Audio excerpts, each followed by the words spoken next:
प्यारे दोस्तों, ये उन दिनों का वाकया है जब मैं करीबन 16 बरस का था। एक शाम घर लौटते हुए एक ऐसा दिलखराश मंजर आंखों ने देखा कि मेरा नन्हा सा जहन खौफ से भर गया और वो हादसा मेरे जहन में बेशुमार सवालात छोड़ गया। हमारे घर के नजदीक एक नौजवान जो काफी तालीम याफ्ता और इलाके का सबसे ज्यादा खुश लिबास, नमाजी, परहेजगार और मालदार शख्स अपने वालिद को, जो इलाके के सबसे नेक बुजुर्ग मशहूर थे, मार रहा था। वालिद बेटे के हाथों मार खाकर जमीन पर नीम बेहोश पड़ा था और इस आपाधापी में उस बूढ़े शख्स का तौहबत खुल गया था। उस रात मेरे हसास जहन में सबसे पहला सवाल यही पैदा हुआ कि क्या कोई बेटा अपने बाप को इस तरह मार सकता है? और आखिर उस बूढ़े शख्स ने ऐसा कौन सा जुर्म कर दिया था कि जिसकी वजह से उसका दुनियावी तालीम याफ्ता बेटा इंसानियत की मेराज से गिरकर हैवानों के रेवड़ में शामिल होने पर मजबूर हो गया था। दोस्तों, मेरी परेशानी को अगर उस वक्त किसी ने भांपा तो वो हस्ती मेरी माँ की थी, जो मेरे चेहरे के बदलते रंगों और मेरे टूटे हुए दिल को महसूस कर सकती थी। रात को जब मैं सोने की तैयारी कर रहा था तब वो मेरे सरहाने आकर मेरे सर में अपनी उंगलियां फेरते हुए वो मुझसे दरियाफ्त करने लगी कि बात क्या है इकबाल, आज इतने उदास और परेशान क्यों नजर आ रहे हो? मैंने अपनी माँ की नर्म उंगलियों का लम्स महसूस करते ही अपने दिलो जहन से तमाम सवाले परेशान निकालकर माँ के सामने बिखेर दिए। उन्होंने उन तमाम सवालों को समेटकर मुझे मेरी उम्र के मुताबिक जवाबात अदा कर दिए। वो कहने लगी, बेटा बात सिर्फ इतनी थी कि बाबा जी से दूसरों की परेशानी देखी नहीं जाती। वो रात दिन अपने वक्त को लोगों की खिदमत के लिए वक्फ कर चुके हैं। या तो मस्जिद की खिदमत में मसरूफ रहते हैं या लोगों की परेशानियां अपने दामन में समेटकर उन्हें खुशियां तकसीम करते रहते हैं। और यहाँ तक जब सारा इलाका रात को खूब गफलत में पड़ा होता है, ये बाबा जी तहज्जुद अदा कर रहे होते हैं और लोगों की परेशानियां अपने करीम रब की बारगाह में पेश करके उनके लिए आसानियों की तमन्ना में अपने रुखसार को रात के अंधेरों में आंसुओं से भिगो रहे होते हैं। आज मोहल्ले की एक सीवरेज नाली अहले मोहल्ला की बेहिसी और गैर जिम्मेदारी की वजह से शापर और कपड़े नाली में फंस जाने की वजह से उबल पड़ी, जिसकी वजह से सीवरेज का गंदा पानी सड़क पर उबल पड़ा था। सब अपने अपने कपड़े बचाकर उस गंदे पानी से बचकर निकल रहे थे और बल्दिया को कोस रहे थे, लेकिन किसी को भी इतनी तौफीक ना हो सकी कि मर्ज को कोसने की बजाय इलाज की तरफ तवज्जो देते। जब बाबा जी जोहर की नमाज पढ़ने के लिए वहां से गुजरे तो नमाजियों को वहां से परेशानी की हालत में गुजरते देखकर खुद भी परेशान हो गए। चूंकि नमाज का वक्त करीब था, इसलिए बजाय जमादार को तलाश करने के खुद आगे बढ़े और चारे की 2 लकड़ियों की मदद से एहतियात से वो शापर और कपड़े सीवरेज की नाली से निकालने लगे। इत्तेफाक से उसी वक्त उनका बेटा अपने किसी अफसर दोस्त के साथ घर की जानिब आ रहा था। उस वक्त तो उनका बेटा मसलहत की वजह से खामोश हो गया और शायद उस ऑफिसर दोस्त को ये इल्म भी ना हो सका कि सीवरेज की नाली साफ करने वाला कोई और नहीं बल्कि उसके दोस्त का वालिद है। लेकिन दोस्त के जाने के बाद शाम को इसी जुर्म की बिना पर उसने जोश में आकर अपने वालिद को पीट डाला और इस तरह ये अफसोसनाक वाकया पेश आ गया।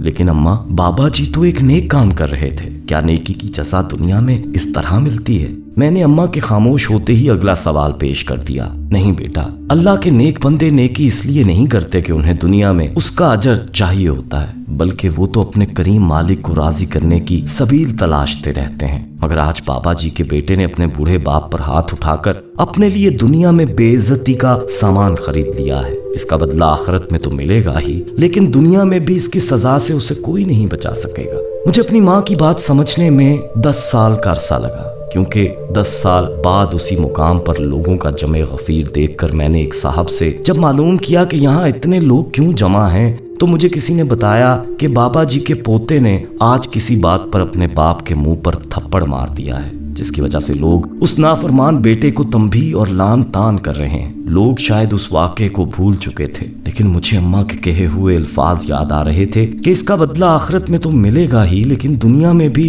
इसकी सजा से उसे कोई नहीं बचा सकेगा। उस वक्त बाबा जी को विसाल किए हुए 2 बरस गुजर चुके थे और मैं सोच रहा था कि अच्छा है कि बाबा जी दुनिया में मौजूद नहीं है, वरना उन्हें दुगनी तकलीफ महसूस होती।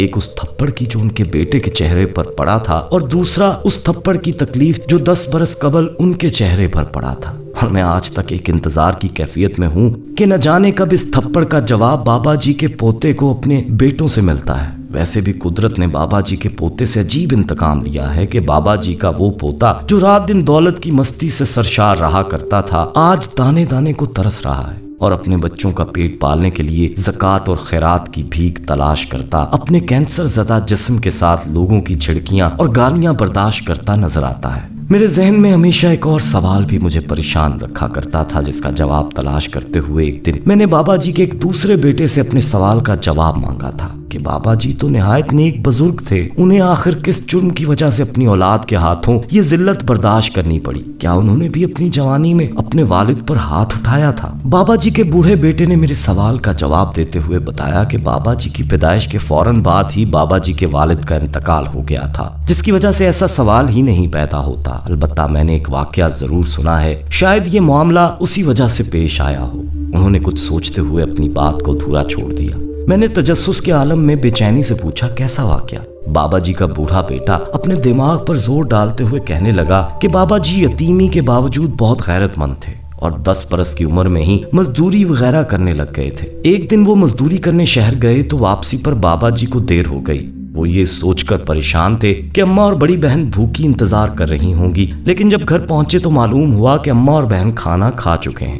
بابا جی کی غیرت نے انہیں مشکوک بنا دیا۔ وہ ایک لکڑی ہاتھ میں اٹھا کر ماں کو ڈرانے لگے کہ کھانا کہاں سے آیا ہے اور کس نے ہانڈی پکانے کے پیسے دیے۔ تب ان کی ماں نے ڈرتے ڈرتے بابا جی کو بتایا کہ آج بھوسے کی کوٹھری صاف کی تھی، جس سے کچھ سوکھی مٹر اور باجری نکل آئی تھی، وہی پکا لی تھی۔ بابا جی نے جب دیگچی کھولی تو اس میں بھوسے کے چند دانوں کے ساتھ مٹر اور باجری نظر آ گئی۔ بابا جی نے گرچہ اماں سے معافی مانگ لی تھی، مگر مجھے لگتا ہے کہ بابا جی کے ساتھ یہ معاملہ اسی وجہ سے پیش آیا تھا کہ انہوں نے ہماری دادی کو ایک مرتبہ لکڑی سے غیرت کے سبب ڈرایا تھا، کیونکہ بابا جی اکثر اس واقعے کو یاد کر کے رونے لگ جاتے تھے۔ دوستو، آج یہ واقعہ بیان کرتے ہوئے مجھے وہ واقعہ بھی یاد آ رہا ہے جب ایک بیٹا اپنے باپ کے گلے میں چادر ڈالے اسے گھسیٹ رہا تھا۔ جب وہ شخص اپنے باپ کو گھسیٹتے ہوئے ایک برگد کے درخت کے نیچے سے گزرنے لگا تو باپ کہنے لگا، اے میرے بیٹے رک جا، آگے نہ جا۔ بیٹے نے حقارت سے وجہ معلوم کی تو باپ بولا، اس لیے کہ میں نے اپنے باپ کو بھی صرف یہیں تلک گلے میں چادر ڈال کر گھسیٹا تھا۔ دوستو، ماں باپ کی محبت و پیار کا اندازہ اس سچی اور سبق آموز کہانی سے لگائیے کہ ایک نوجوان کی شادی ہوئی۔ اس کو بیوی سے بہت پیار تھا، مگر بیوی طبیعت کے اعتبار سے کام چور تھی۔ وہ اپنے شوہر کی ماں باپ کی خدمت کو بوجھ سمجھتی تھی۔ کچھ عرصے بعد جب اس نے دیکھا کہ خاوند مجھ سے بہت پیار و محبت کرنے لگا تو اپنے شوہر سے تھوڑی ناراض سی رہنے لگی۔ شوہر کو دیکھتے دیکھتے نہ برداشت ہوا تو اس نے ایک دن پوچھا کہ کیا بات ہے، تم اداس سی رہتی ہو؟ کہنے لگی، میں تمہارے ساتھ ٹھیک رہوں گی جب تم یہاں سے مجھے میرے گھر واپس لے چلو اور میرے ساتھ وہیں رہو۔ میں آپ کے ساتھ تو خوش رہ سکتی ہوں، مگر اس گھر میں ان بوڑھوں کی خدمت کرنا پڑتا ہے، یہ مجھ سے نہیں ہو سکتا۔ دوستو، وہ نوجوان ایسا تھا کہ اس نے بیوی کی بات مان لی، بوڑھے ماں باپ کو چھوڑ کر بالآخر دوسرے شہر میں جا کر گھر لے لیا۔ ماں باپ نے بہت سمجھایا کہ بیٹا تیرے سوا ہمارا کوئی نہیں، مگر بچے کے کان میں جوں تک نہ رینگی۔ وہ اپنی بیوی کے ساتھ دوسرے شہر میں عیش و آرام کے ساتھ زندگی گزارتا رہا۔ بالآخر اس کو سعودی عرب میں ایک اچھا کام نوکری لگ گئی اور وہاں جانے کا موقع مل گیا۔ وہاں جانے کے بعد پیسے کی آمدنی زیادہ ہو گئی، اس لیے بیوی کو ایک شاندار مکان بنا کر دے دیا۔ سارا خرچہ بیوی کے لیے بھیجتا۔ اپنے ماں باپ سے اس نے کوئی رابطہ نہ رکھا۔ کئی سال گزر گئے۔ ایک مرتبہ یہ طواف کر رہا تھا، اس کے ساتھ ایک بزرگ بھی طواف کر رہے تھے۔ طواف کے بعد وہ اس بزرگ کے پاس آیا اور کہنے لگا، میں جب سے آیا ہوں 12 سال میں نے 12 حج کیے، سینکڑوں عمرے کیے، مگر دل پر کوئی تالا لگا ہوا ہے۔ میرے دل پر ظلمت ہے، نہ عبادت کو جی چاہتا ہے اور نہ کسی نیک کام کرنے کو۔ معلوم نہیں ایسا کیوں ہو رہا ہے۔ اس بزرگ نے پوچھا کہ تم نے کسی کا دل تو نہیں دکھایا، کسی کو دکھ تو نہیں دیا؟